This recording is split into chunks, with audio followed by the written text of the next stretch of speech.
sapat at tamang benepisyo.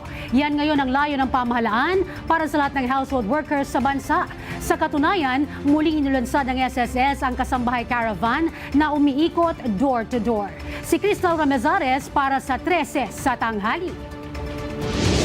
Rehistrado at protektado. Ito ang layunin ng Social Security System sa paglulunsad ng ikatlong taon ng kanilang Kasambahay Caravan para sa mga household workers. Isang special initiative ito upang masiguro na may sapat na SSS coverage at benepisyo ang mga kasambahay. Gaya ni Marilu, na 14 na taon nang may hulog sa SSS sa pamamagitan ng kanyang employer. Nagbabayad po sila nung sa SSS and then sobrang bait po nila kaya nagtagal po ako sa kanila until doon sa apo. Yung mga benepisyo, pagtanda mo, makukuha mo rin yun. Katuwang din ng SSS ang mga local community leaders gaya ng homeowner secretary na si Elizabeth na nangunguna sa paghikayat sa mga employer na iparehistro ang kanilang mga kasambahay.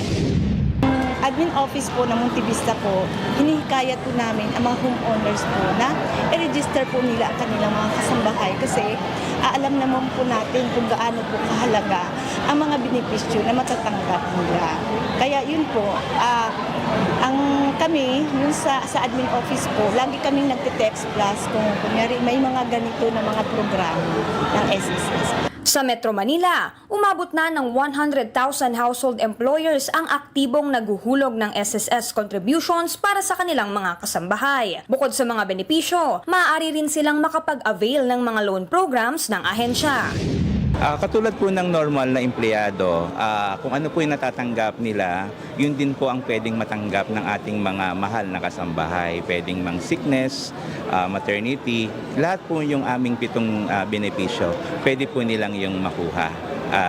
Basta naguhulog po. Paalala ng SSS sa mga employer, kung 5,000 piso pababa ang sahod ng kasambahay, obligado ang employer na sagutin ang buong monthly contributions. Samantala, pinapayuhan naman ng mga kasambahay na siguraduhing rehistrado ang kanilang papasukang employer.